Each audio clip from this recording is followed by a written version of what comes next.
Vincent Davis, and I've been fighting CPS for over 35 years. Through my years of experience, I've gained invaluable insights that I'm ready to share with you. If you're a parent or a caregiver or a relative, we need to talk. I'm offering a new opportunity for you to speak with me on a one-on-one basis. Ask me any questions, and I'll provide you with the insight you need to take steps in your CPS case. Members get everything they need to gain confidence and the knowledge that they need to support necessary to truly fight back. And as a special thank you for attending, I have a special offer just for you. Don't miss out, join us, and let's take that next step together. I'll see you at the question and answer event.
Good morning and welcome.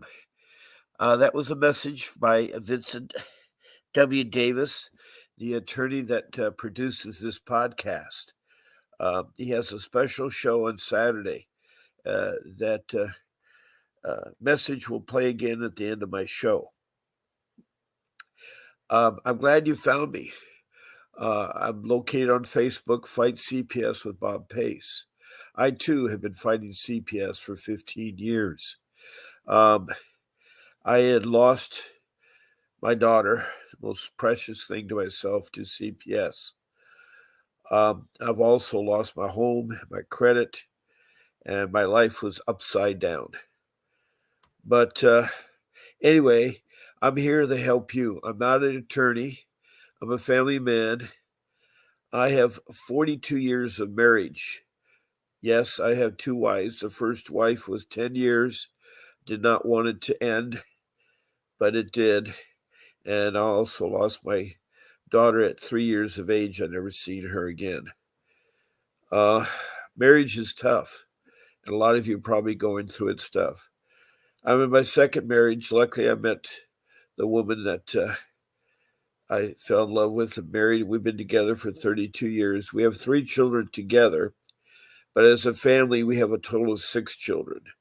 I have one by my first marriage who's in her 30s now, and my wife has 2 children, one in her 30s and one in her 40s.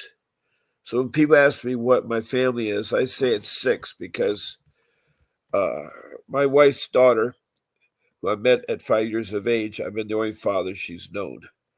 And she left the home at age 25.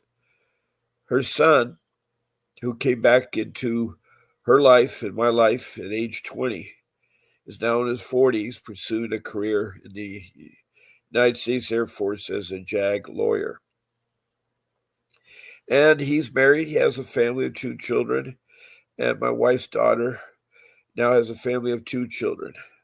I still have my 2 sons that live with me. It's a family of 4. We used to have 8.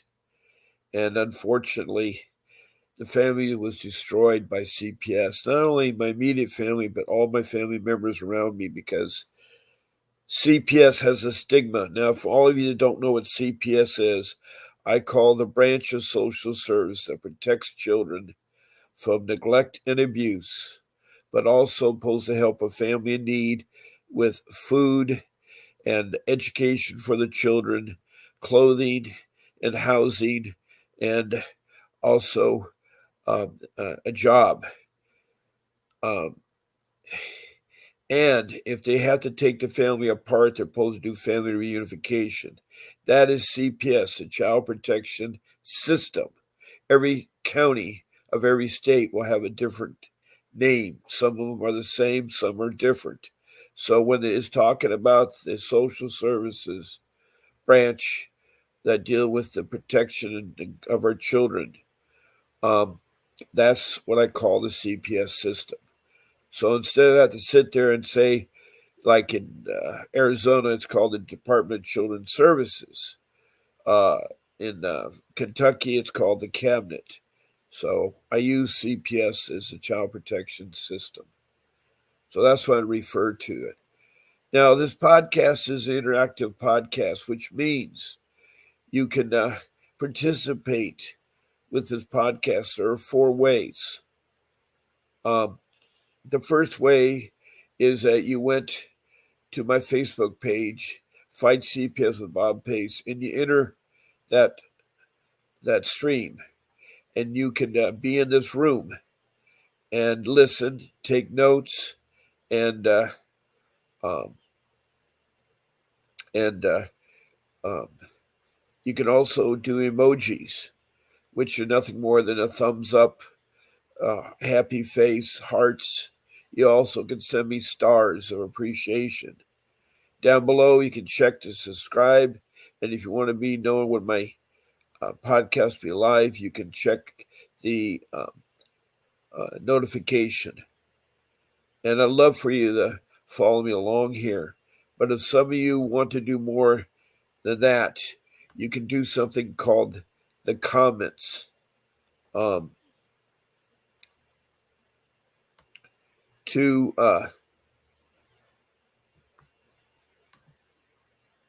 do comments, all you need to do is type in your CPS question or comment, and it must pertain to CPS. We're here to talk about CPS.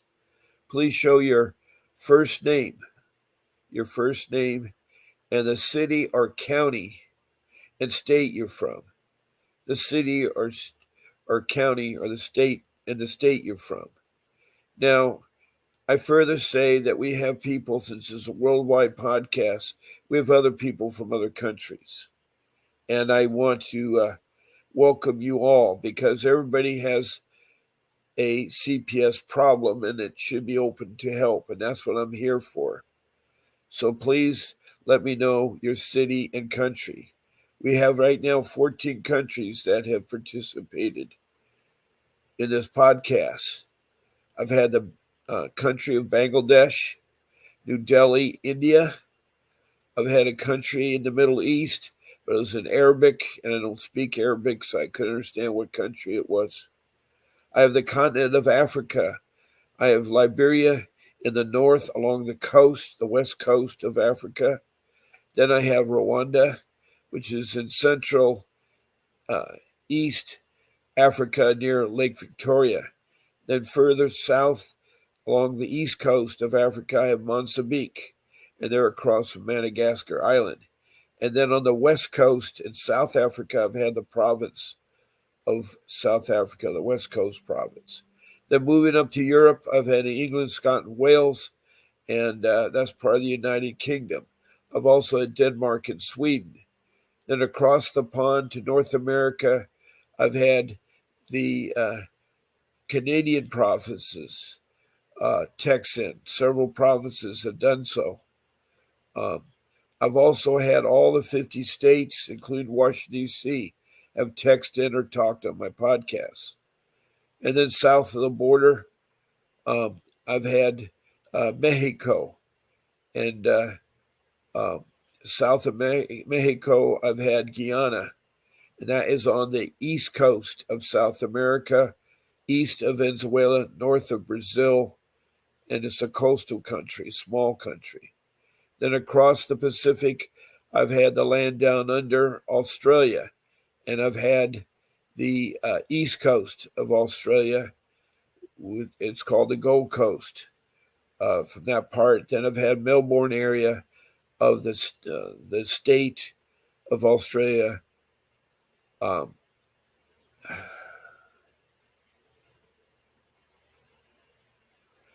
State of Victoria.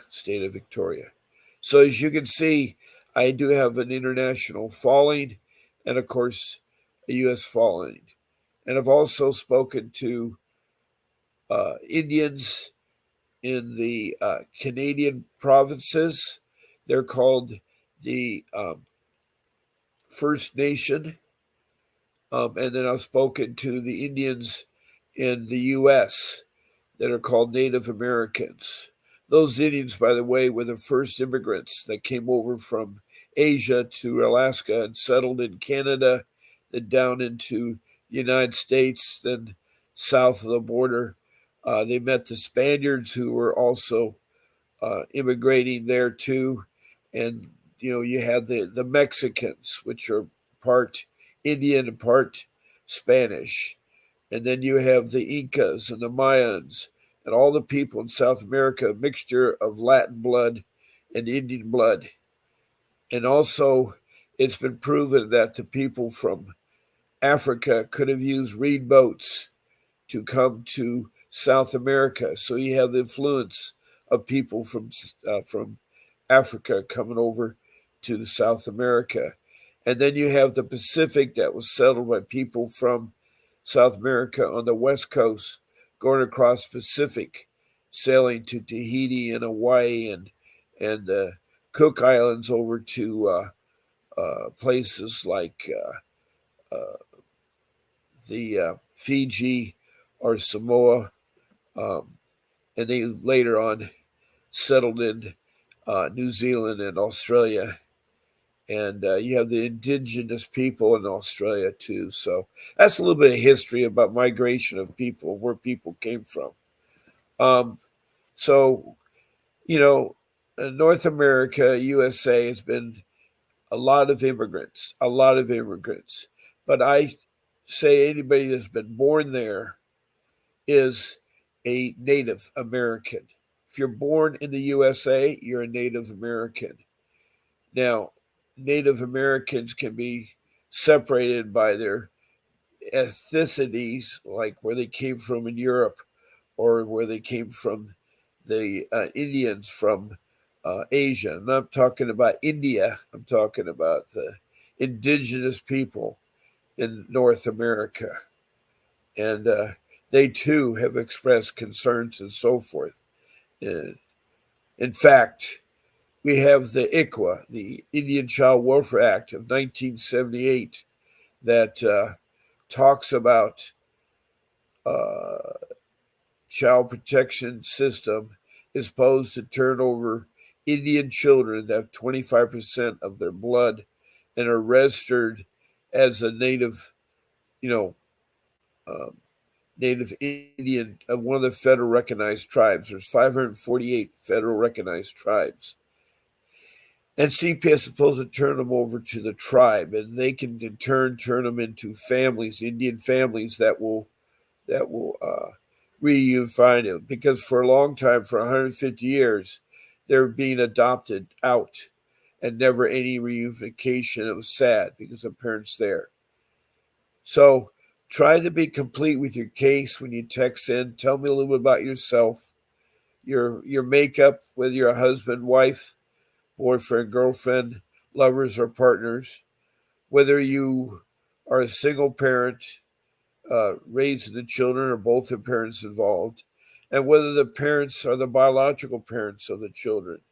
Also, the ages and sexes of your children, um, the details of your neglect or abuse, the alleges there, and how your children were taken from you, how your children were taken from you. Did you give them up? Did you take? Were they taken by force? I like that interest so I can get a general consensus. A lot of the information I use for rationalizing a lot of things, and um, so that would complete your CPS case. Now, a third way of interacting with this podcast is to be um, my guest. Now I can take up to 9 more people as my guest here. And hello, Daniel Watt. I'm glad to see you in this room. It's been a long time since I've seen you, Daniel Watt, but I'm glad that you are all right.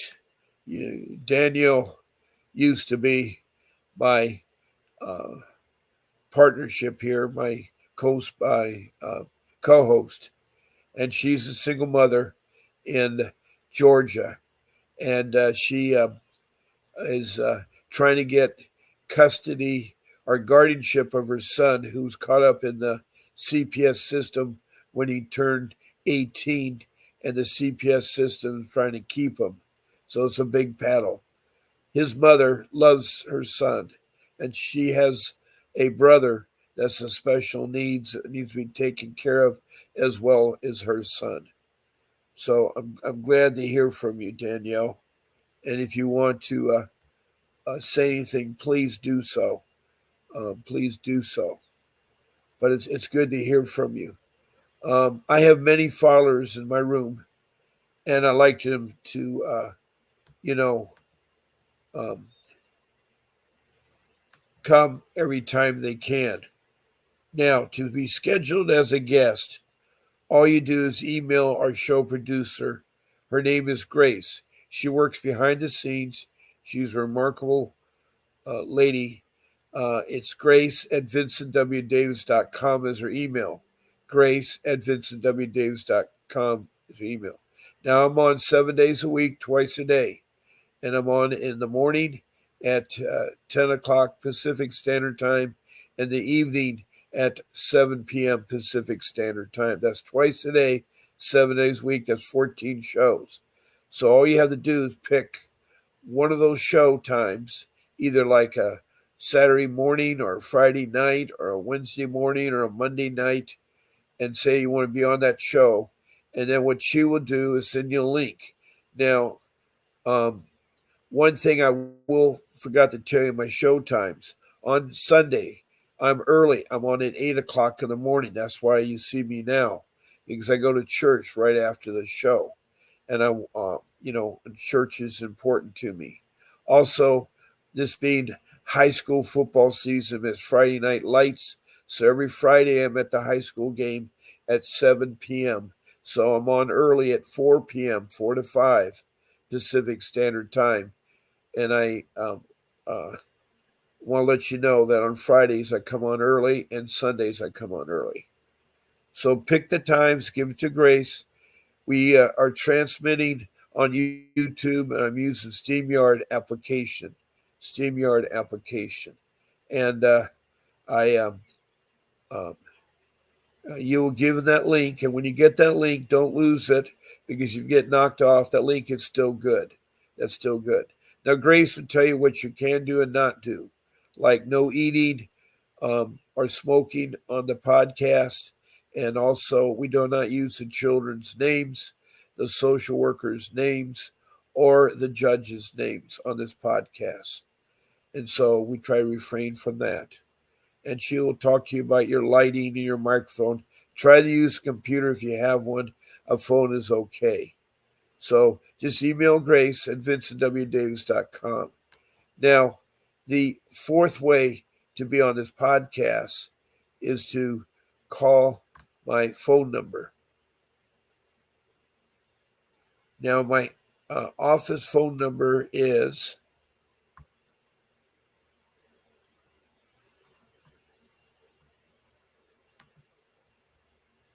626-698-0990. That will take you directly to my phone. I'll answer it. I'll put you on speaker, and I use Vonage as the phone application. It's streaming Vonage is the phone application. That's 626-698-0990. I'm live right now. Before my show time or after my show time, I don't answer the phone. So you can only talk to me during my show time. And I'd love to hear from you. I'd love to hear from you. And so the number is live. Now there's another number you see on the screen. That number, 888-888-6582, is my office number.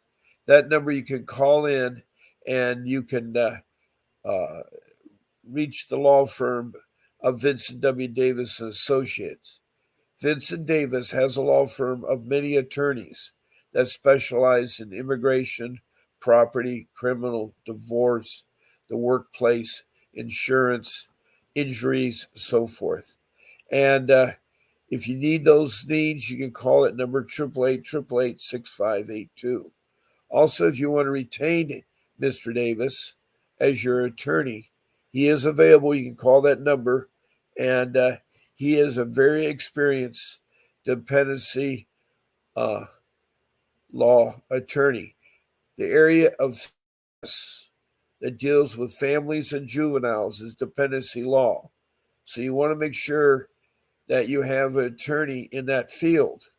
Now, I have rule number one that you must have an attorney to defend your case because CPS is very corrupt and it is very difficult to deal with them because they don't reunify. They don't. They don't.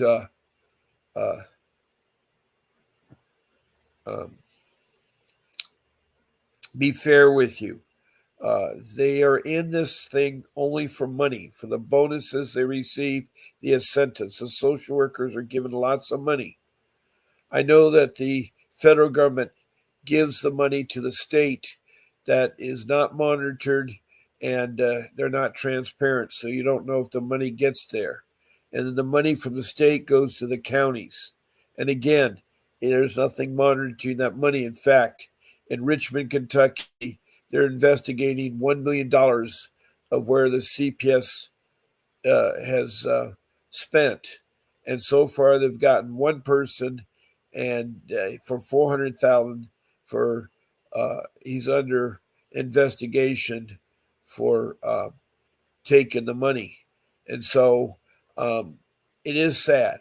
I know in my case in Orange County, California, where my case was, that the CPS was getting $20,000 per child per month. That's what the child protection system gets. But I know that foster care gets paid for having your children. And foster care is a group of mothers and fathers that house children to help them out and also adopt children. Now, adoption is a lengthy process, and you have to be vetted, and it takes years to adopt a child. But CPS has made it simple by taking families that want to adopt children or take care of children when they're going through trouble with their parents.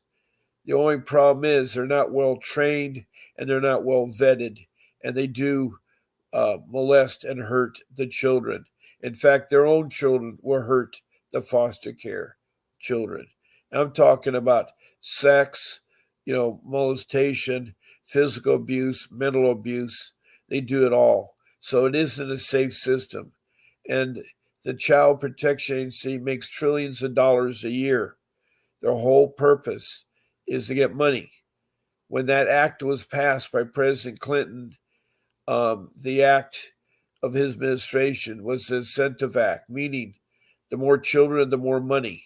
So they found out by getting more children.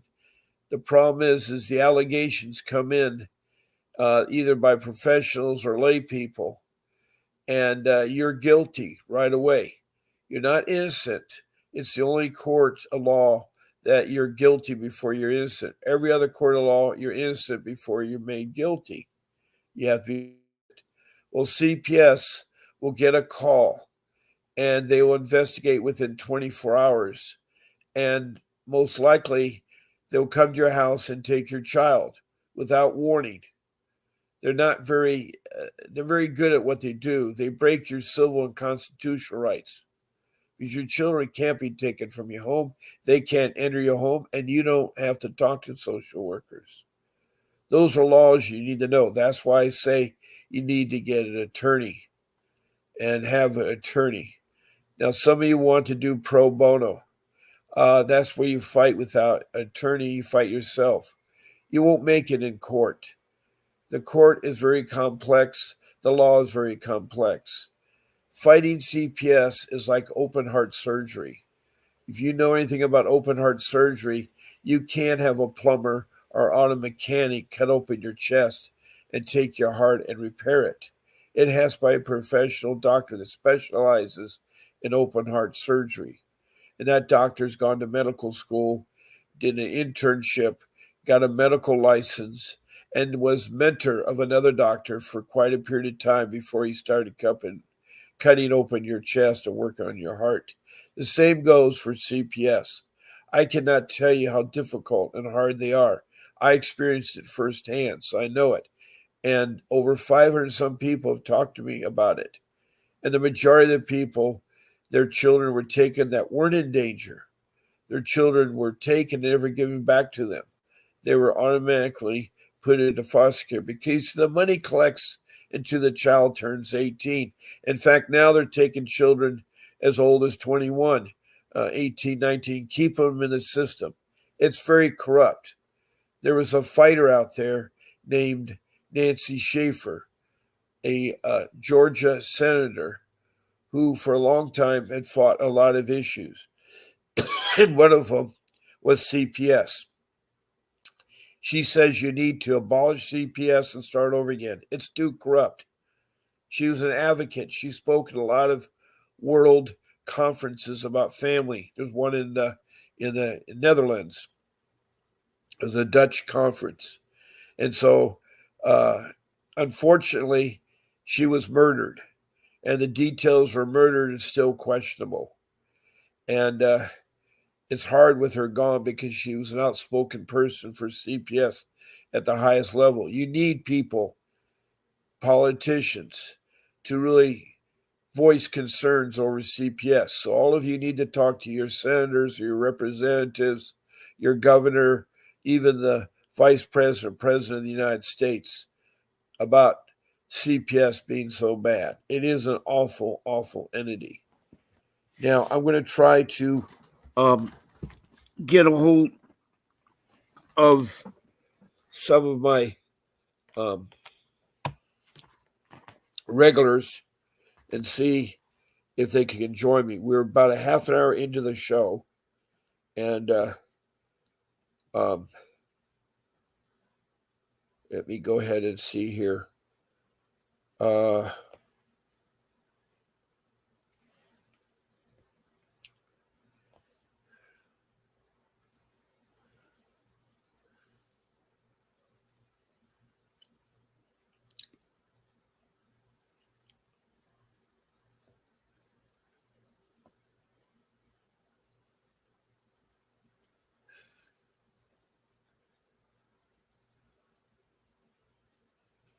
I'm trying to reach my first person, which is Faye, who's from Richmond, Kentucky.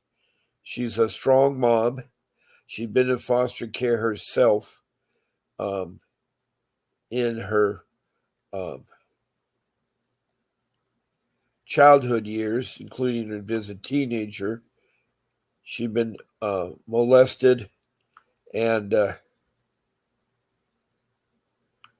raped and sexual trafficking as a teenager, but she was able to get her college or high school GED and also get a college degree in nursing. So I'm pretty impressed by Faye from Richmond. She has a son. She's trying to get custody. He has a special needs. And so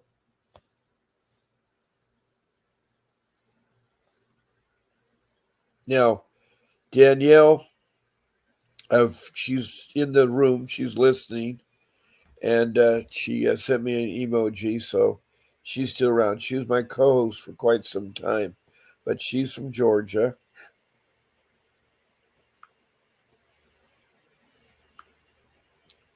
and um, she is struggling to get her custody of her son, who's a special needs. She wants guardianship. Now, Natalie is from West Hollywood, California.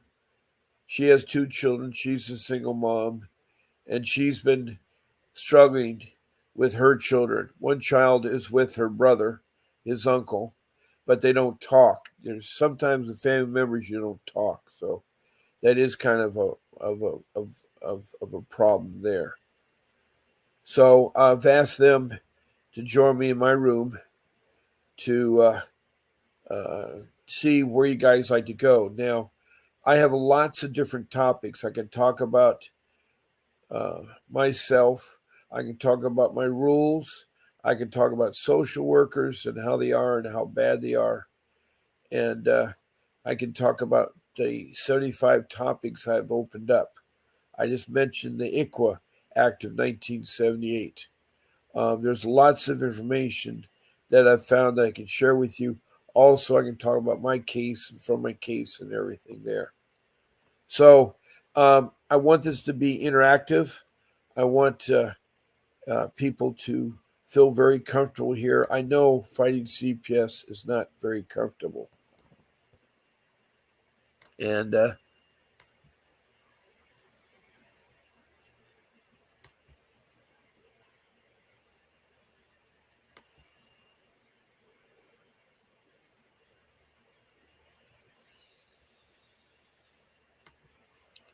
And I appreciate that you find it may be hard to talk about your case, especially if you've had so much of the damage that has happened to you. I have a lot of damage in my case.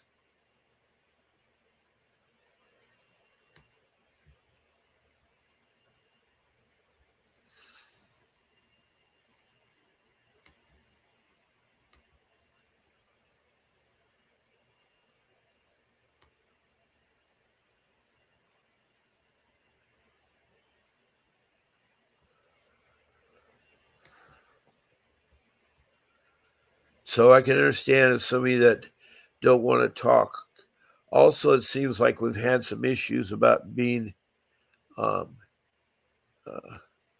able to say comments. Now, I know it does work. I've checked it out, but it may be issues that that I don't quite understand.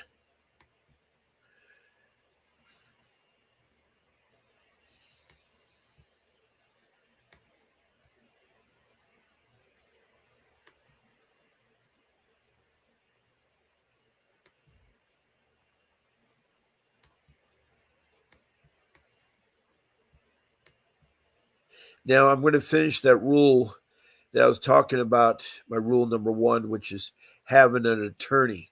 I mentioned pro bono as one way, but that's not the way I recommend it.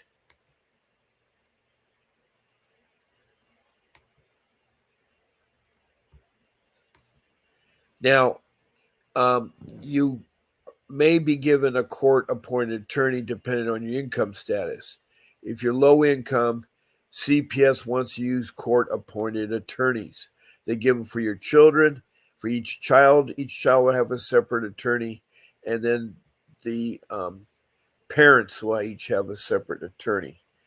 Those attorneys, I want to tell you something, are not that qualified to do a good job for you. Most of those court-appointed attorneys have cases of 30 or more people. They're used by social services. They're criminal attorneys. They're not dependency law attorneys. They don't have it specialized in juvenile or families, and they've not fought CPS. They're not going to fight for you. They're going to do least effort because they just want to get over with. Also, they're friends of the court, the judge, and the social worker attorneys. So,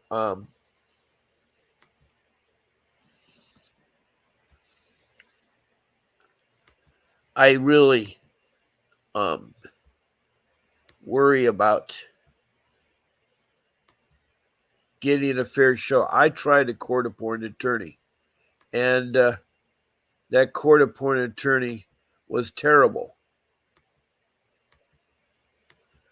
And it was a waste of time because they don't meet with you because they don't have time to meet with you.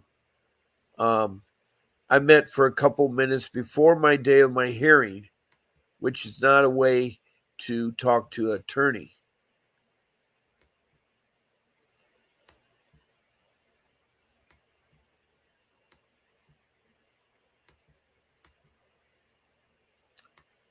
And so, with that being said, I know how hard it is to use somebody that doesn't protect you or fight for you, fight for your case. And that is very, very difficult. I understand that. So,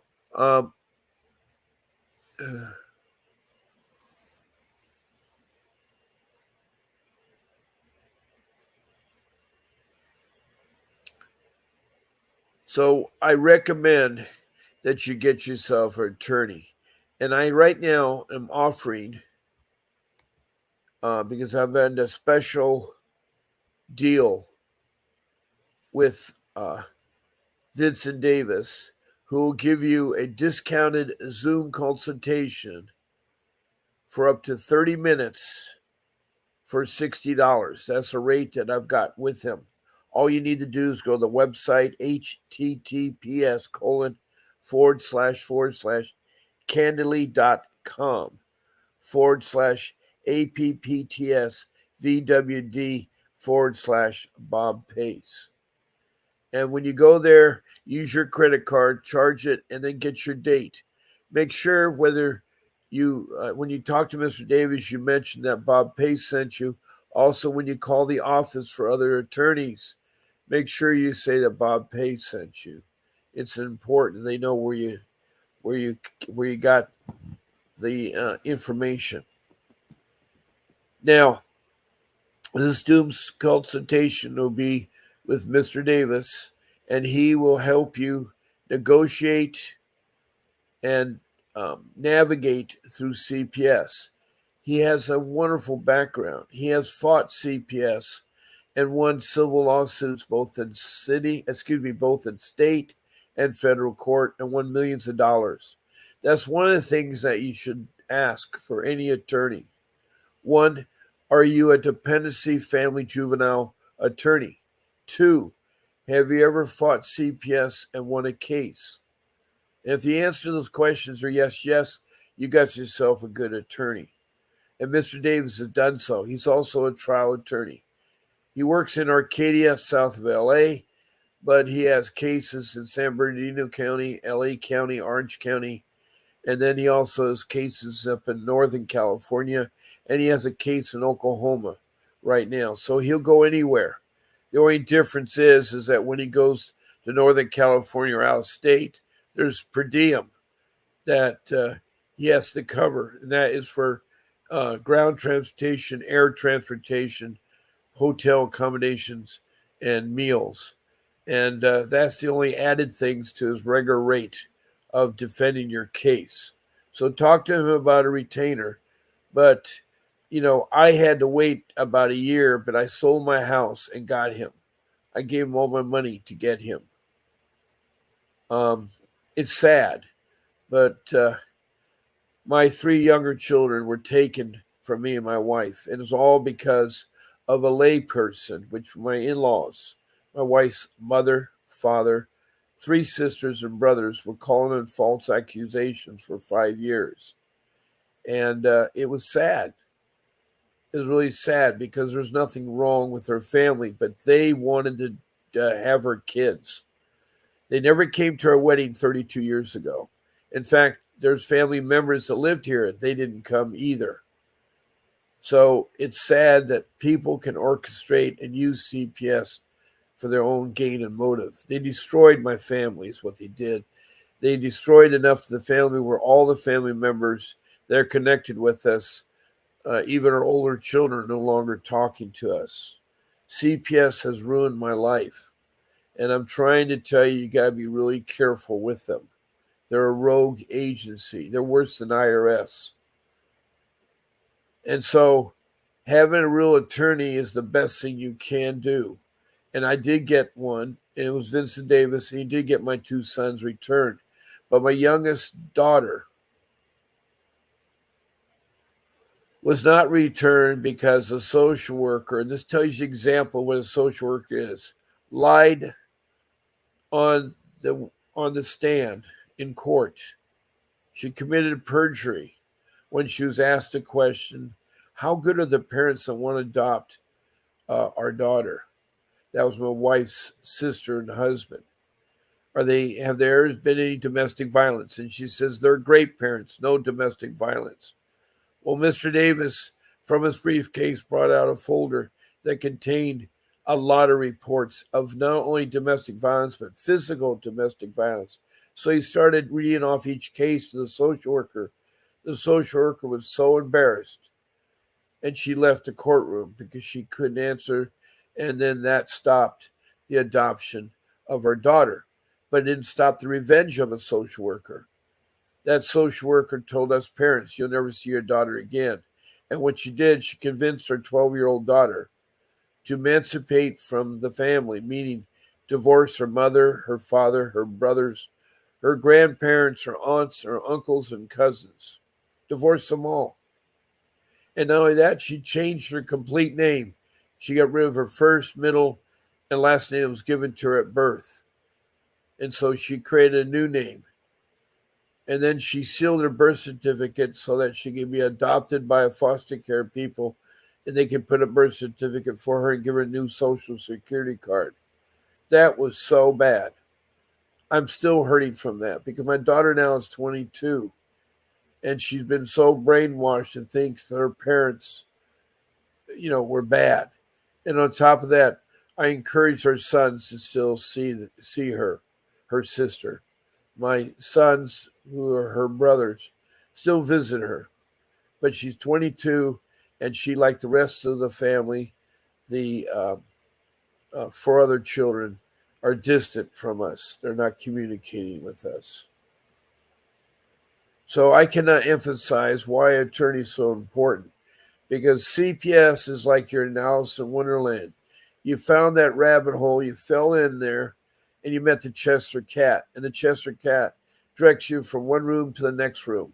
And the rooms that go nowhere, just like CPS will go nowhere. Their sole interest is to make money off you. That's why they do it. That's why they do it. So, uh, anyway, that's a little bit about my case, a little bit about social workers. I still have 15 minutes for the end of my show. I still encourage you to call in or text me a comment. I love to hear from you. I love to hear from you. Um, I know it's hard, and it's early in the morning.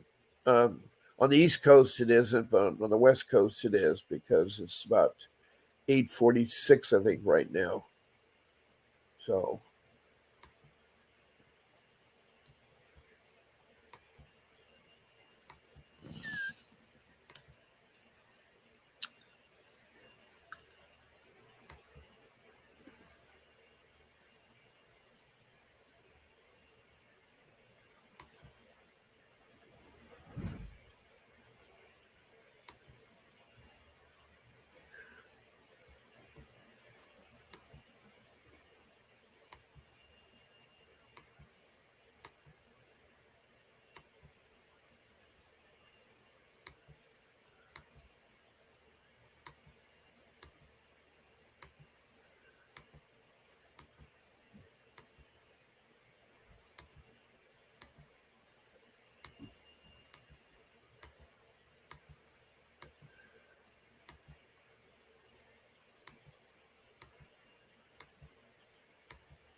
you know, one thing to get a more idea, if my social worker didn't tell you how bad it is, I have another social workers. These were 8 of them,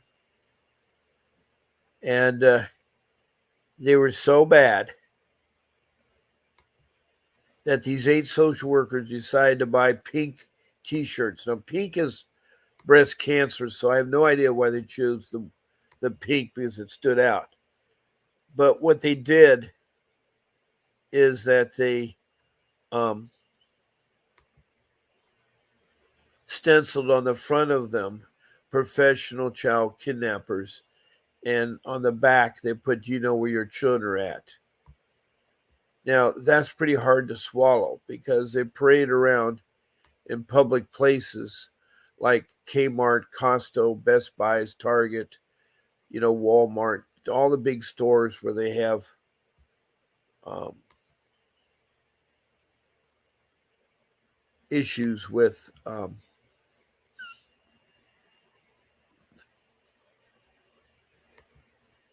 with people. And the problem is the parents really woke up to it. It was very disheartening that these parents um,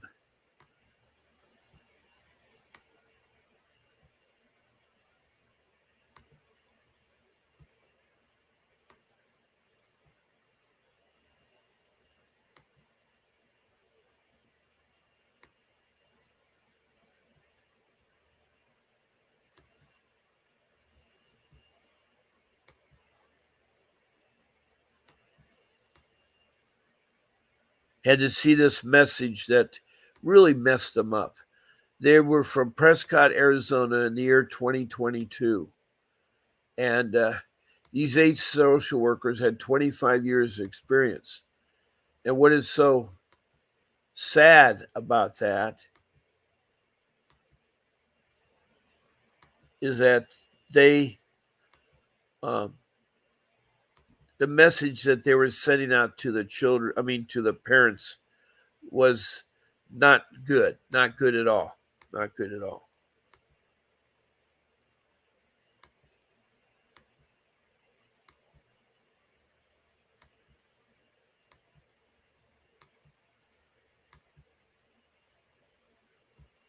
And so you can imagine the reaction, but they were fired.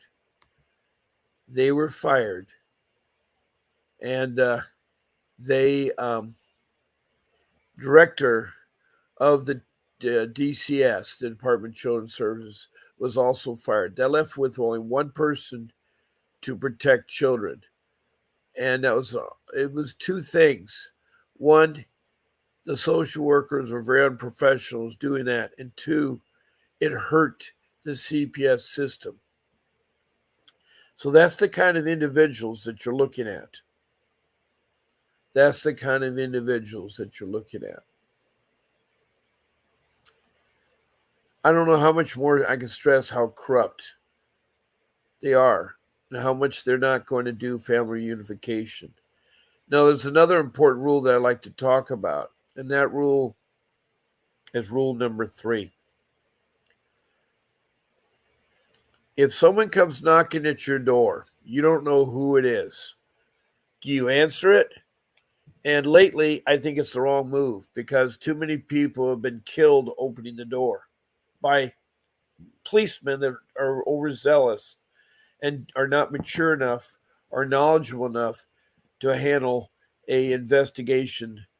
Like one case I'm talking about was investigation for domestic violence at an apartment residence. That was in a secure community. He had the wrong residence, but he shot and killed a black Air Force man who's in his early 20s. This was May 3rd. Gentleman was 23 years old.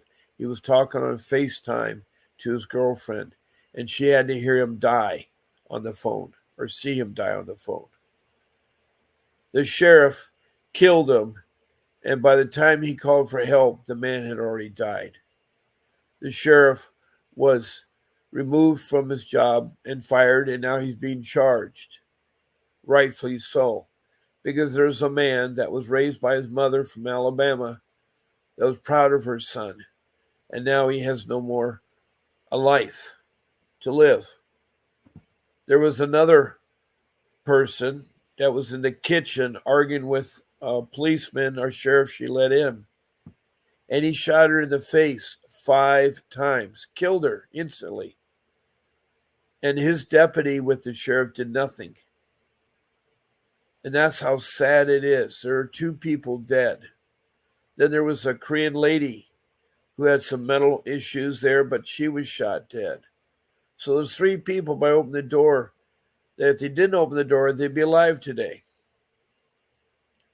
Now, the way I look at it, when someone knocks at the door, I don't answer it. I figure it's important they'll leave a business card or they know how to reach you by telephone or email or a letter, postal letter.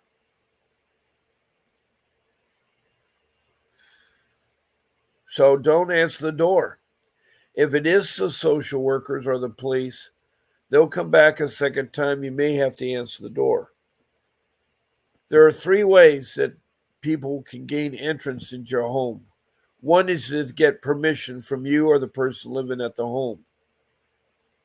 2 is there has to be domestic violence going on, something that is bothering the child or the child sees it, like arguing. Arguing is domestic violence. And, you should have, whether you use weapons or not, like guns or knives, that's wrong around children. Children are supposed to have a safe environment, and putting them in there run the risk. Also, if children are strangled or physically abused, then the police are going to come in, the social worker will come in because there's ongoing domestic violence. They need to protect that child who may be being strangled or thrown against a wall or something. So that's number 2. Number 3 is a warrant. Now, a warrant is a piece of paper, a real piece of paper, not a PDF file or a computer video screenshot, but a real piece of paper of a warrant that's signed by a judge who the court clerk hand stamps it so the signature is raised. And so it's very legit. And then the name of the person or persons that they're investigating, the names of the children, and then also the allegations. Furthermore, they will put the location of the residence, the date and time they can come to inspect the residence, and what they can do. Take away the child, speak to you, inspect the home. So unless they have those into play, you can fend them off. I'm not saying that's the right thing to do, but you can fend them off.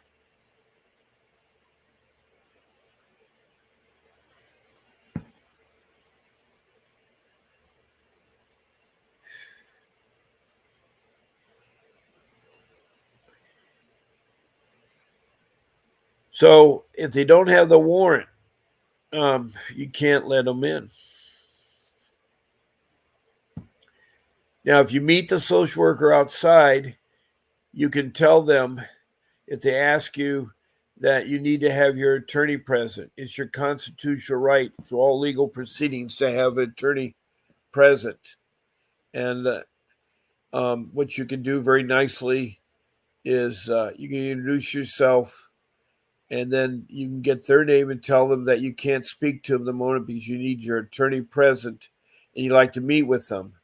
But meet at a neutral place. Don't meet for them at their office or your home. When they do investigation at home, they're fishing. They're looking for something to charge you with. So you don't want them in your home unless they have that warrant. Also, you ask them to set up an appointment with you. You ask them to set up an appointment with you.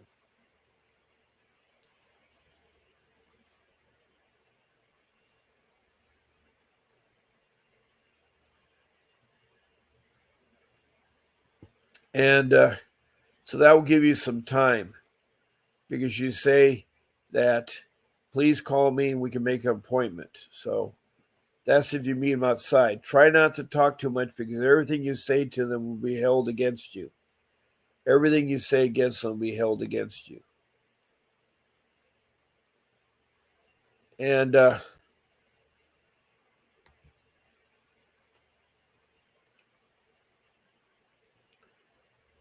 that should be one way of stalling or getting out of their grasp. Now, there's medical trafficking that's taken place a lot lately. That's where you as a parent take your child into urgent care or into the emergency room because your son or daughter has a high fever or there's something that is really, you're worried about their well-being. Now, what's happened lately is social workers are working in the hospitals that are background in CPS, that they hear you talk about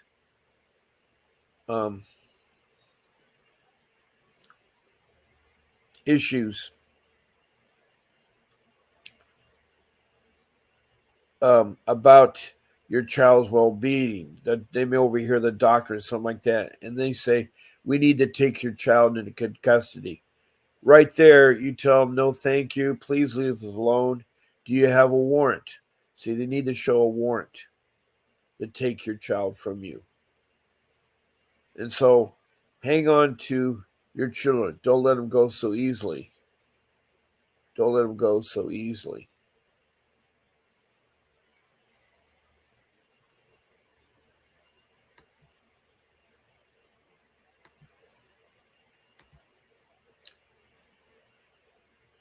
Also, if you're going to have a baby in the hospital, you got to be careful of social workers. They want to take your baby.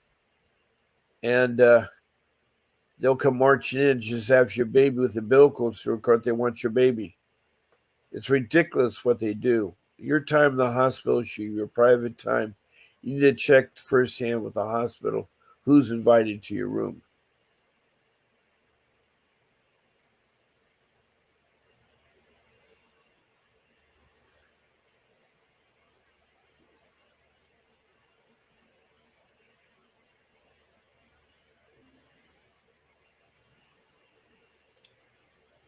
So that is medical trafficking.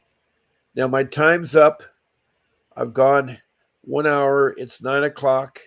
I want to thank all of you for listening. Thank you for the emojis. I hope to see you tonight at 7 p.m. Pacific Standard Time. God bless you. Keep fighting for your children. There'll be a message after I leave. Hi, I'm attorney Vincent Davis, and I've been fighting CPS for over 35 years. Through my years of experience, I've gained invaluable insights that I'm ready to share with you. If you're a parent or a caregiver or a relative, we need to talk. I'm offering a new opportunity for you to speak with me on a one-on-one basis. Ask me any questions, and I'll provide you with the insight you need to take steps in your CPS case. Members get everything they need to gain confidence and the knowledge that they need to support necessary to truly fight back. And as a special thank you for attending, I have a special offer just for you. Don't miss out. Join us, and let's take that next step together. I'll see you at the question and answer event.